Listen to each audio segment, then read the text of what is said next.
sebelum mulai. Lu tahu gak kenapa terjadi adanya pocong? Lu pernah mikir gak kenapa setan-setan di Indonesia itu awalnya terjadi kayak gimana gitu? Ini gua ada satu cerita yang gua dengar soal pocong. Tahu kan pocong? Tahu gue. Nah, ini ada kisah kisah kita namanya Duro. Mungkin kalian pernah dengar hantu Duro ya. Itu sebenarnya pocong sih. Nah, ini kita gini nih. Awalnya ada seorang anak kecil, anggaplah umurnya 10 tahun gitu ya, dari desa yang sangat miskin. Dia hidup sama neneknya. Kenapa dia sama neneknya? Karena orang tuanya itu meninggal karena penyakit.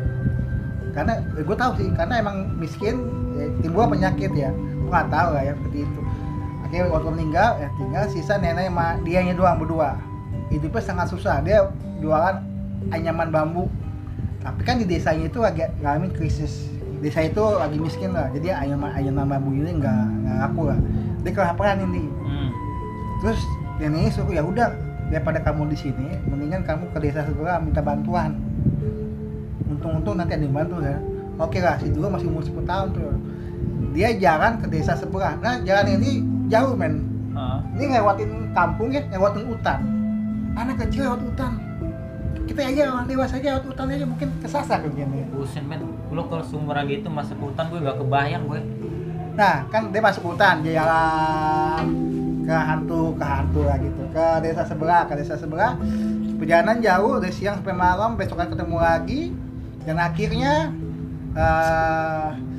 dia sampailah ke desa sebelah ngelewatin apa rintangan kayak jalan berliku, hutan, lembab. Dengan susah payah, dengan sisa tenaga dia udah sampai mau mati, akhirnya dia pingsan. Tapi dia mau nyampe kira-kira 1 kilometer lagi lah nyampe desanya. Nah, tiba-tiba ada seorang putri dari desa tersebut sama ajudannya naik derman, tek. Dia tak sengaja ngeliat ada anak kecil nih. Siapa dia? Ya kan? Ditolong nggak dia? Ditanya, "Adek dari mana?" Si Duro bilang, "Dari desa sebelah." "Adek kenapa?" "Saya mau cari apa namanya tuh?" Itu yang nolongin itu si tuan putrinya, namanya kita sebut Tuan Putri Ingrid lah. Oh, Putri Inggit. Putri Inggit itu siapa tuh? Orang kaya? Orang kaya di desa. Orang kaya di desanya. Akhirnya dia ditanya kan, "Kamu kenapa?" "Saya mau cari bantuan ke desa sebelah karena nenek saya kelaparan." Akhirnya si Ingrid kasihlah makanan ke Duro, nama itu cowok ya. Duro kasih makanan, udah sehat, udah ada tenaga. Di Duro aja kah Putri Ingrid ke desanya untuk kasih makanan ke neneknya. Pas sampai ke desanya, dilihat neneknya udah meninggal cuy. Karena kelaparan udah berhari-hari mungkin ya, karena orang tua kan lama juga. Akhirnya meninggal, ya, akhirnya si Ingrid gak enak hati, dia mempekerjakan si Duro ke rumahnya. Bawa ke rumahnya sangat besar, luas. Rumah zaman dulu besar, luas gitu. Nah, pas sampai di rumahnya dikasih makan tuh, dikasih kerjaan. Ya udah kamu jadi pengembala sapi ya, karena zaman dulu tuh masih sapi lah, masih pengembala ya.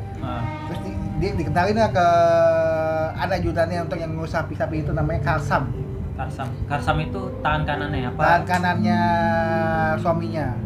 Sehingga udah punya suami, sayang ya. Suami siapa namanya? Suaminya itu Raden Jaya. Orang terpandang lah. Orang terpandang, orang kaya di kampungnya lah. Kalau orang kaya tuh kalau zaman dulu tuh kata Raden tuh terhormat lah, bangsawan kata Raden. Terus si Raden Jaya karena dulu baik orangnya, ya udah tuh tinggal sini lah. Mungkin dia mungkin dia iba gitu, dia anak yatim piatu, nggak ada orang tua. Iya. Mungkin ya udah kembali sapi lah, kita ke Kasam itu bagian ketua pengembala sapi di rumahnya lah. Kenal, tapi Kasam kayaknya orangnya kasar, bawaannya kasar. Ada siapa anak baru nih ya? Ngerasa ini ngerasa disaingi. Iya. Karena dia mungkin dia orang dipercaya kok ada orang baru. Iya, ya udahlah, lu sini dikasih kerjaan yang ngurus sapi. Dia sih enak-enak, diem gitu. Jadi ya udah mau kerja, ya udah cang-cang kaki tuh. Akhirnya kerja kerjanya bagus, kadang diisengin, kadang diomelin lah, pokoknya dia nggak salah apa-apa, sesuka hatinya si Karsam aja. Nah, berarti parah juga ya Karsamnya. Nah, habis itu kan tiba-tiba si Ingrid sama si adiknya kan dia punya seorang putri. Namanya Rara. Oh, Rara. Ya, Rara aja panggilnya. Ya, Yeah. si Rara ya kan. Kalau nggak salah Rara itu kena penyakit apa? Enggak, tadi pas Rara itu kan anak umurnya sepantaran si Duo lah. Nggak beda jauh lah. Dia main ke hutan, biasa anak tahun muda gitu. Main ke hutan, dia nggak sengaja menginjak seekor binatang, yaitu ular tanah. Ular ranjau tuh kalau bahasa gaulnya. Itu kan bisa banget tuh ya, bisa menyebabkan kematian. Akhirnya digigit tuh gitu. Akhirnya si bawa ke rumah diobatin, karena dulu nggak ada obatnya kan. Zaman dulu masih belum teknologi belum canggih lah, beberapa obatnya masih pakai obat tradisional lah, daun-daunan gitu. Gak sembuh selang beberapa hari dia lihat lukanya si Dara itu makin lama makin parah, makin membengkak dan membiru gitu. Si Duo ngeliat, ada apa ini? Raden kan, anak saya kena lipat ular, gimana ya gitu. Saya udah pakai tabibnya nggak bisa nyembuhin. Si Duo tiba-tiba kepikiran, Raden percaya gak sama saya? Saya ingin mencoba sesuatu. Si Duo tuh masih belum tahu dia punya ilmu kan. Saya ingin coba sesuatu. Nenek saya memberikan saya suatu benda yang tadi kita bilang kris. Kita coba ya Raden ya, mungkin dengan ini mungkin bisa sembuh lah. Kita dicoba sama Duo, dikasih kris ke lukanya. Lukanya tiba-tiba cuy. Kenapa sih? Sembuh. Buset. Selang berapa jam sembuh. Tapi dia nggak sadar men, keris yang dikasih neneknya itu ada ini khasiatnya. Iya. Mungkin terus dari kejadian itu gimana cuy? Sembuh dan si Rara masih ada dia kaget kan, masih Inggit ibunya kaget kok bisa ya, wah Chris kamu sakti lah. Iya ini dari nenek saya. Nah dia dari sejak kejadian itu si Duo itu dianak emaskan karena udah menolong, dikasih tempat istimewa, tempat yang dulunya di kandang tempat tinggalnya sekarang di rumah gubuk kecil tersendiri, setiap hari dikasih makanan, dikasih minuman. Tapi si Karsam melihat hal itu tuh Iri hati cemburu men. Ya wajar men, kalau sekarang tuh yang namanya lu udah enak tiba-tiba ada orang baru ya takut dilengserin lah ya. Nah itu kejadian itu bukan hanya sekarang adanya iri hati, di zaman dulu juga ada. Akhirnya si Karsam kesel kan, si Duo dinaikin pangkat, jadi bukan ngebahas sapi lagi tapi untuk lahan pertanian, untuk tanaman tumbuh-tumbuhan lah pokoknya itu naik pangkat lah ya, hidup lebih enak. Si Karsam nggak terima kan, akhirnya kesel sama si Duo. Kesel pada suatu malam si Karsam datang tiba-tiba. Oh iya gue tahu nih, si Karsam datang tuh pengen cari tahu tentang kok bisa ngobatin nih. Datang apa sih, kenapa bisa begini? Pas dia lihat Penasaran dia. Dia pengen ambil tuh kris dia pengen diambil tuh. Keris yang neneknya kasih itu kan. Iya, krisnya sakti bisa gitu. Pengen ambil kan. Pada diambil si Duo ngeliat kan, bangun. Ditendang si Duo. Gak tahu diri ya. Dia tahu dia ngambil, dia yang marah ya kan. Ya, itu manusia men. Manusia kayak gitu udah salah, dia yang lebih Dia yang salah. Ditendang lah. Ketahuan si Duo ditendang, si Duo dipukul dan lebih gila lagi. Dibunuh men pakai curi itu buat tanaman tuh. Palanya fatal itu ya. Putus men. Akhirnya mati tuh. Darahnya berceceran. Habis itu si Karsam kan bingung doang. Ini mayat mau ngapain ya? Kubur aja cuy. Dibawa ke halaman belakang digali tanah. Dikubur pakai daun-daunan ya. Wah, Karsam udah habis ngebunuh orang tuh bukan merasa kayak gak ada dosa ya. Kayak ngerasa apa ya? Iya. Kayak gak ada dosa, dia ngopi, makan. Nah si Raden Jaya nanya si mana si Duo. Oh dia nyari si Duo tuh. Iya, Duo lagi kerja di ladang katanya. Oh ya udah. Nah itu malam tuh kejadian itu. Pas besokan paginya si Raden nanya lagi kemana Duo, di kamarnya. Coba panggilin ke mojong. Akhirnya si Duo datang men.